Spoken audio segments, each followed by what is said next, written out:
The small town of Hallow Creek was the kind of place where everyone knew everyone else, and secrets were hard to keep.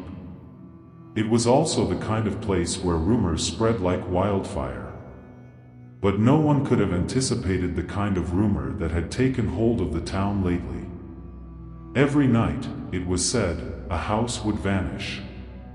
Not just disappear in a figurative sense, but literally vanish, leaving behind nothing but an empty lot and a gnawing sense of dread. The Johnsons were new to Hallow Creek. They had moved in just a week ago, hoping for a fresh start away from the noise and chaos of the city. The house they bought was charming, with a white picket fence and an old oak tree that shaded the front yard. It seemed like the perfect place to raise their two children, Sarah and Ben. But their dream quickly turned into a nightmare as they began hearing the stories from their new neighbors. At first, the tales seemed too outlandish to be true. A house disappearing? Surely, it was just a ghost story meant to scare the newcomers. But the look of genuine fear in their neighbor Mrs. Thompson's eyes was hard to ignore. She spoke of a house down the street that had vanished just last week, only to reappear the next day with no one inside. Just an empty shell, she had whispered, her voice trembling. Like it had never been lived in. The Johnsons laughed it off at dinner that night, dismissing it as small-town superstition. People will say anything to scare the newcomers, James Johnson chuckled, his eyes crinkling at the corners. But his wife, Karen, wasn't so sure.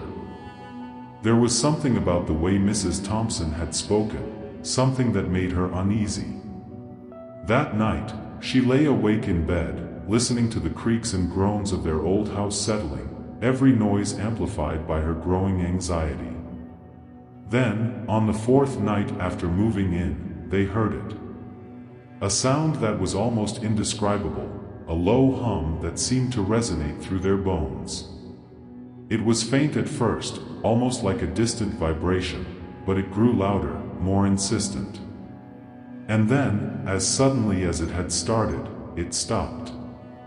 Silence fell over the house, a silence so thick and heavy that it felt like a physical presence pressing down on them. When morning came, they learned that the house next door, the Smith's house, was gone.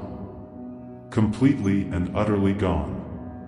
Where there had been a two-story colonial, now there was just an empty lot, the grass covered in a thin layer of frost despite the warm summer weather. The Smiths were gone too, vanished along with their home. The only trace left behind was the lingering sense of unease that seemed to seep into every corner of Hallow Creek.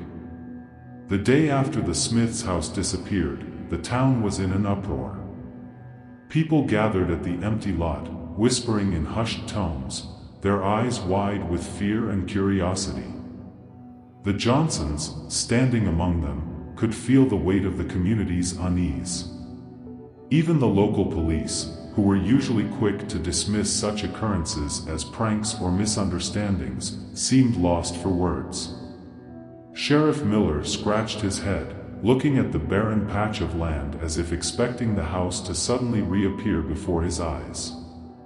Karen Johnson couldn't shake the feeling of dread that had settled in her chest. She noticed that some of the older residents were particularly disturbed. They whispered among themselves, exchanging glances that spoke of ancient secrets and buried fears. One elderly woman, with a face lined with years of worry, clutched a rosary and muttered prayers under her breath. "It's happening again," she kept repeating, her voice barely a whisper. "It's happening again." That evening, the Johnsons decided to visit Mrs. Thompson, the neighbor who had first warned them. They hoped she could provide some clarity on the bizarre events.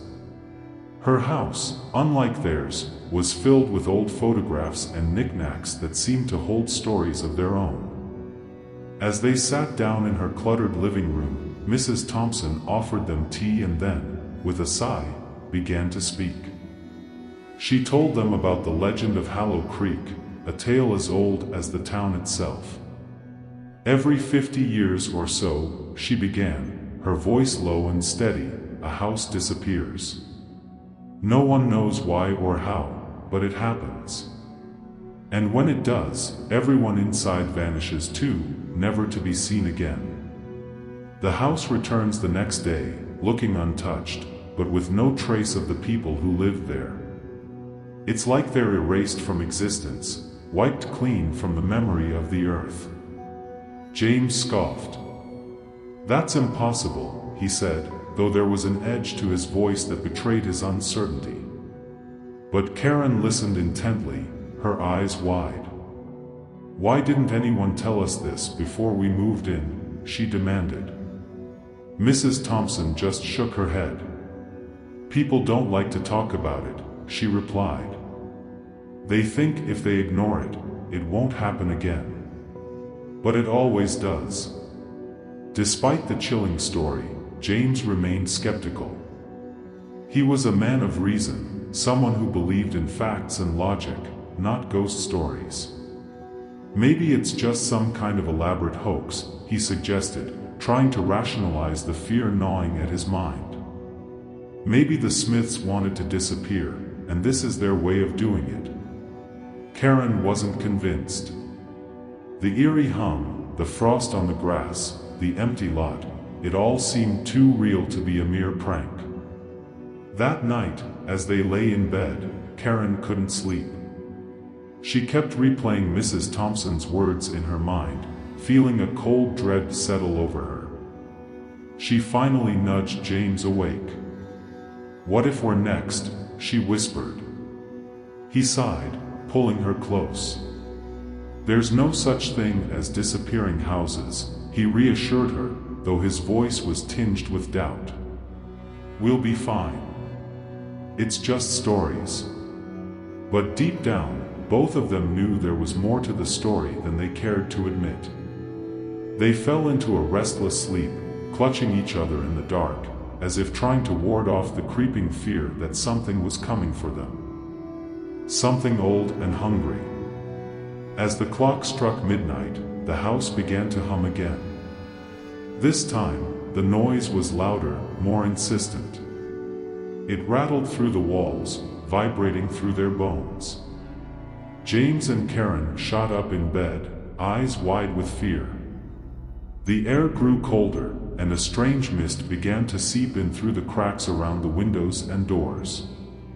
It was as if the house was breathing, drawing them into a deep, dark slumber from which there would be no waking. They could feel the walls around them shift, almost like they were dissolving into the night. Karen tried to scream, but no sound came out. James reached for her, but his hand passed right through her arm, as if she were nothing but smoke. The last thing they saw before everything went black was the eerie glow of the moon, casting long shadows that seemed to dance on the mist-covered floor. And then, just like that, they were gone. When the Johnsons failed to show up the next day, the town knew. The chilling pattern had returned. Their house was gone, vanished without a trace. The lot where it once stood was now a barren patch of earth, devoid of life, like a fresh wound on the town's landscape. The frost that had settled over the empty ground seemed thicker this time, a silent testament to the growing terror gripping Hallow Creek. As word spread, fear took on a life of its own. People barricaded themselves indoors after sundown, locking windows and drawing curtains as if the darkness outside could somehow seep in and steal them away too. The atmosphere was thick with tension, and even the most rational-minded residents were starting to question their sanity. They whispered about old curses, about the strange forces that seemed to hold the town in its grip. But not everyone was willing to accept the mystery without answers. A local journalist, Kevin Marks, decided to take matters into his own hands. He was a skeptic by nature, someone who believed in hard facts and evidence. Kevin had covered plenty of strange stories in his career, but none quite like this. He felt a morbid fascination with the case, a need to uncover the truth behind the disappearances. Kevin began his investigation at the town archives, a dusty, forgotten building that seemed to hold the weight of decades. He sifted through old newspapers, diaries, and town records, piecing together the timeline of the disappearances. His research led him to a chilling discovery. There was indeed a pattern, one that stretched back for centuries. Every 50 years, a house would vanish, and those inside would be lost to the darkness. He found references to a long-forgotten pact, an agreement made between the town's founders and something otherworldly. The details were sparse, almost deliberately obscured, but the message was clear. The town owed a debt, and every 50 years, it was collected in blood and bone. The more Kevin read, the more he felt an icy chill creeping up his spine. It was as if the very pages were whispering to him, warning him to stop before it was too late. Ignoring the rising fear that clawed at his gut, Kevin pressed on. He uncovered stories of previous disappearances, the Smiths, the Collins family, the Thompsons. Each story was eerily similar: a house vanishing in the night, the land left cold and barren, the town left in mourning and fear. He noticed one common thread among all the accounts, a mention of a strange symbol carved into the floor of each vanished house, something ancient and unrecognizable. Determined to find the truth, Kevin decided to visit the most recent site, the empty lot where the Johnsons' house had stood. It was late afternoon when he arrived, the sun casting long, eerie shadows over the desolate ground. The air felt colder here, unnaturally so, and the silence was deafening. As he stepped onto the frost-covered grass, he felt a strange sensation, like 1,000 eyes were watching him from just beyond the veil of reality. He walked the perimeter of the lot, his camera in hand, documenting every inch. It wasn't long before he found it, a faint, almost imperceptible carving in the earth where the Johnsons' front door would have been. The symbol was unlike anything he'd ever seen, a twisted amalgamation of lines and shapes that seemed to shift and writhe when he looked at it.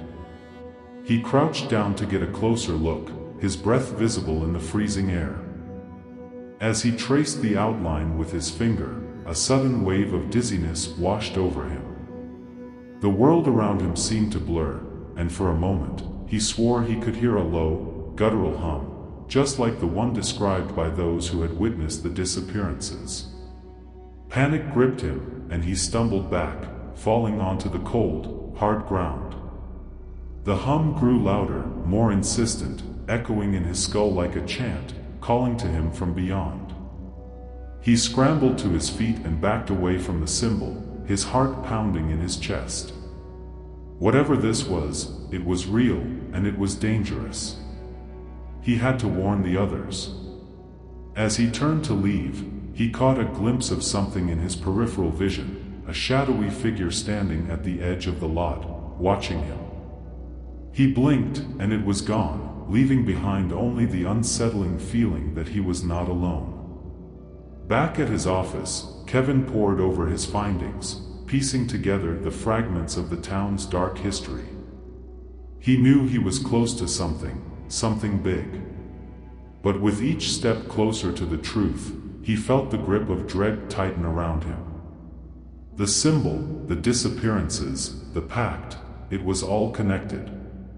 And if he wasn't careful, he might be the next to vanish into the night. Kevin Marks wasn't the only one who felt the cold, creeping presence of fear that night. As the sun dipped below the horizon, the town of Hallow Creek seemed to hold its breath. Doors were locked, lights dimmed, and prayers whispered in the dark. For the townspeople, each creak and groan of their aging homes felt like a prelude to something terrible. But tonight was different. It wasn't just the fear of another house disappearing, it was the feeling that something was about to break through the thin veneer of reality. In the old Miller house on the far end of town, young couple, Ashley and Michael, sat huddled together in their living room. They had heard the stories, of course. Everyone had.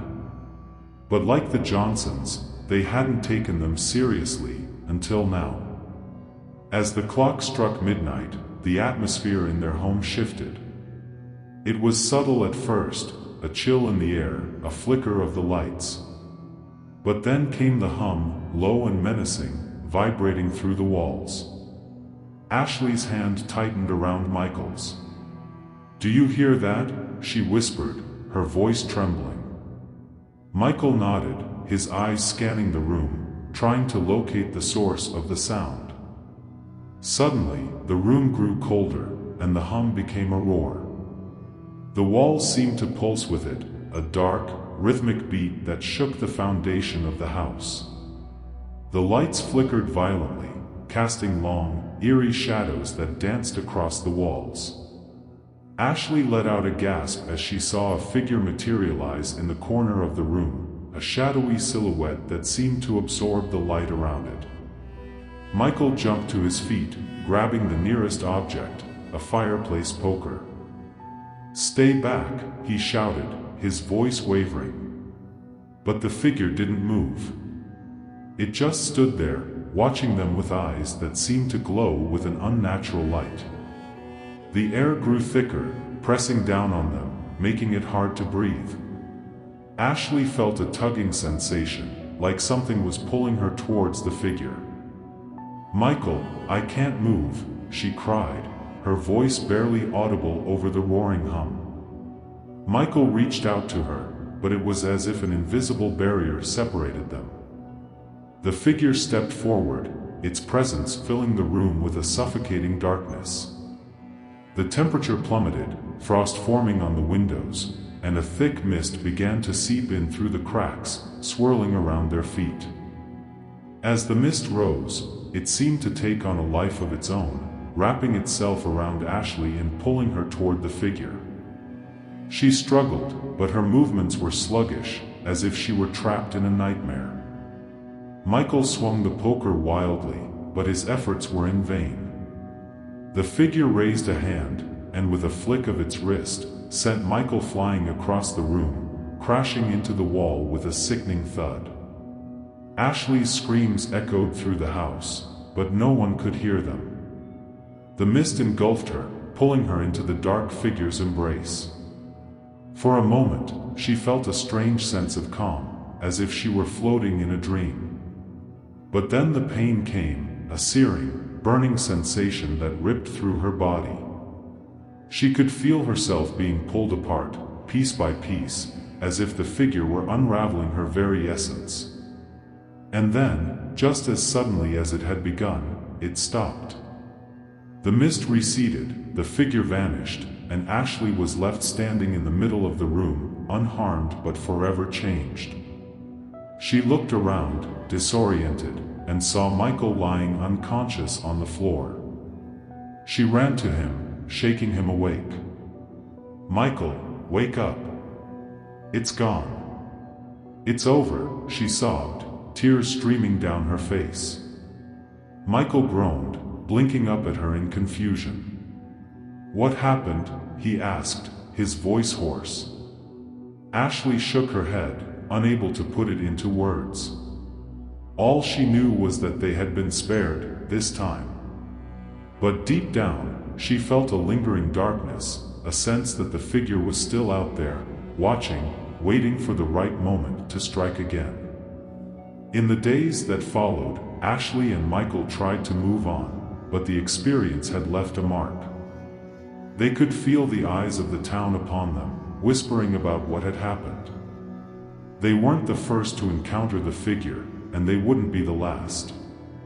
The town was on edge, and the fear was palpable. Kevin Marks, having heard of the incident, knew he needed to act fast. He reached out to Ashley and Michael, hoping to find answers. They were hesitant at first, but eventually, they agreed to meet. Sitting in Kevin's dimly lit office, they recounted their experience, their voices shaking with each detail.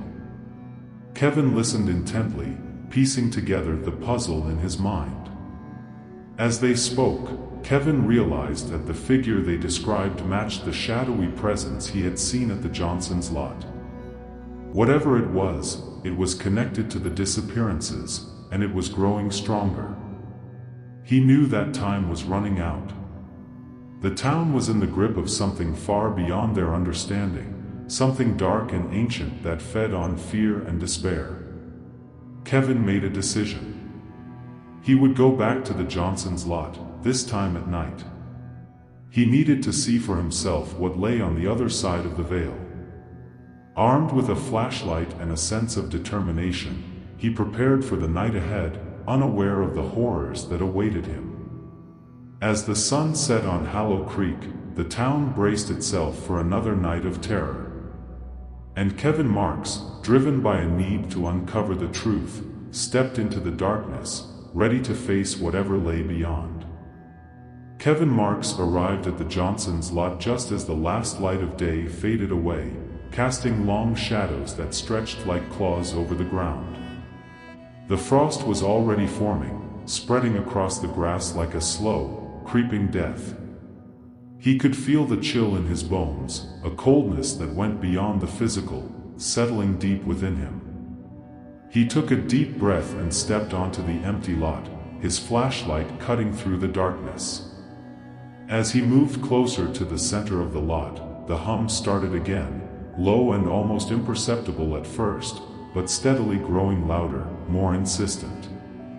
Kevin's heart raced, his breath fogging up in the freezing air. He could feel it now, the presence that lurked just beyond the veil of reality, watching him, waiting for him. He gripped his flashlight tighter, pushing forward despite the fear that clawed at his mind. Suddenly, the ground beneath him began to vibrate, and the air grew thick with a suffocating mist that seemed to seep up from the earth itself. The hum turned into a roar, and Kevin felt a pressure build in his head, like a vice tightening around his skull. He stumbled back, his flashlight flickering as the world around him seemed to warp and twist, bending under the weight of an unseen force. Out of the corner of his eye, he saw them, figures emerging from the mist, ghostly and translucent, their faces twisted in agony. They reached out to him with claw-like hands, their mouths moving soundlessly as if screaming for help. Kevin realized with a jolt of horror that these were the lost souls, the ones who had vanished along with their homes. They were trapped in this liminal space, caught between worlds, their pain echoing through the night. Panicking, Kevin turned to run, but the mist thickened, swirling around him like a living thing. He could feel it pulling at him, dragging him toward the center of the lot where the ground seemed to pulse with a dark, malevolent energy. He fought against it, struggling to keep his footing as the world around him shifted and writhed. But the mist was relentless, pulling him closer and closer to the source. As he neared the center, the symbol he'd seen earlier began to glow with a sickly green light, pulsating in time with the hum that now resonated through his entire being. Kevin felt a sharp pain shoot through his chest, and he cried out, collapsing to his knees. He could feel his body beginning to dissolve, his edges blurring as if he were being pulled apart at the seams. The figures in the mist reached for him, their hands closing around his arms, his legs, his throat. And then, just as he felt himself slipping away, he remembered something, a piece of advice given to him by an old priest he had interviewed years ago about exorcisms and hauntings. When faced with the darkness, show no fear. It feeds on fear. Summoning every ounce of strength left in him, Kevin forced himself to stand, ignoring the pain that racked his body. He clenched his jaw and stepped forward, directly into the center of the glowing symbol. The moment he did, the mist recoiled, the figures retreating as if burned. The pressure in his head lessened, and the hum began to fade.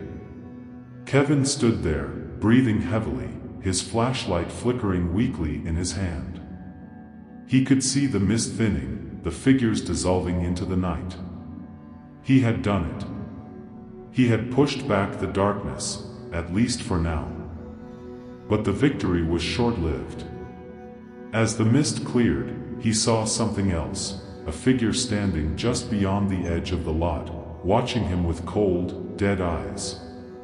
It was the same shadowy presence from before, the one that had appeared to Ashley and Michael. It stepped forward, its form shifting and changing, growing larger and more menacing with each step. Kevin realized with a sickening dread that this was the source of the evil, the entity that had claimed the town so many times before. He had to act fast. Kevin grabbed a piece of chalk from his pocket and began to draw a circle around himself, muttering a prayer under his breath. The figure paused, its head cocking to the side as if curious. But Kevin didn't stop. He continued to draw, his hands shaking, sweat dripping down his face despite the cold. He knew he didn't have much time. Just as he completed the circle, the figure lunged at him, but it was too late. The circle flared to life, a barrier of light that pushed the entity back.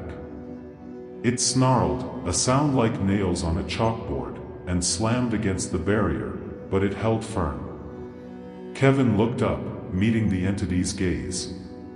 "You're not taking me," he whispered, his voice steady despite the terror that gripped him. The figure hissed, fading back into the darkness, and the mist began to recede completely, pulling back like a tide going out. Kevin stayed where he was, not daring to move until the last wisp of fog had vanished. When it was finally gone, he collapsed to the ground, exhausted and trembling. He knew he had only bought himself some time. The entity would be back. And next time, it might not be so easy to repel. Kevin staggered back to his feet, his legs unsteady. He needed to warn the town. He needed to tell them what he had seen, what they were truly up against. But as he made his way back to his car, he couldn't shake the feeling that someone, or something, was watching him from the shadows, waiting for the right moment to strike. The drive back to town was a blur. Kevin's mind raced with what he had just experienced. He had come face to face with the darkness that haunted Hallow Creek, and he had survived. But for how long? The entity had shown itself, and now it knew Kevin was a threat. As he pulled into his driveway, he saw the lights in his house flickering, just like at Ashley and Michael's place. With a sinking feeling, Kevin realized that the entity wasn't done with him yet. He took a deep breath, steeling himself for what was to come. He had made it this far, but the fight was far from over. He stepped out of his car and into the night, ready to face whatever horrors awaited him. As he walked up to his front door, he could hear the hum starting again, faint but growing louder with each step. Kevin paused, his hand hovering over the doorknob. He knew he could run, try to escape the town and its curse. But something inside him refused to back down. He had seen the darkness, felt its power, and now he was determined to end it, once and for all. He turned the doorknob and stepped inside, the hum rising to a deafening roar. The house was dark, the air thick with the same suffocating mist that had engulfed the Johnsons' lot. Kevin took a deep breath and moved forward, his flashlight cutting through the gloom. He knew the entity was here, waiting for him, but he was ready. As the mist closed in around him, Kevin raised his flashlight, aiming it at the center of the room where he could see the outline of the shadowy figure. It stood there, watching him with those cold, dead eyes, daring him to make the first move. Kevin's grip tightened on the flashlight, his heart pounding in his chest. This was it. The final confrontation. With a shout, he charged forward, the flashlight beam slicing through the darkness like a knife. The figure recoiled, its form flickering and fading, but it did not retreat. It stood its ground, its eyes locked onto Kevin's, filled with a hunger that could not be satisfied. Kevin swung the flashlight, and the beam cut through the entity, tearing it apart. But the victory was short-lived. As the figure dissolved, the room around him began to warp and twist, the walls closing in, the air growing colder and thicker. Kevin realized with horror that he hadn't won. He had only been pulled deeper into the darkness. The walls closed in, and the last thing he saw before the world went black was the shadowy figure smiling at him, a cold, cruel smile that promised endless suffering. And then, there was nothing but darkness.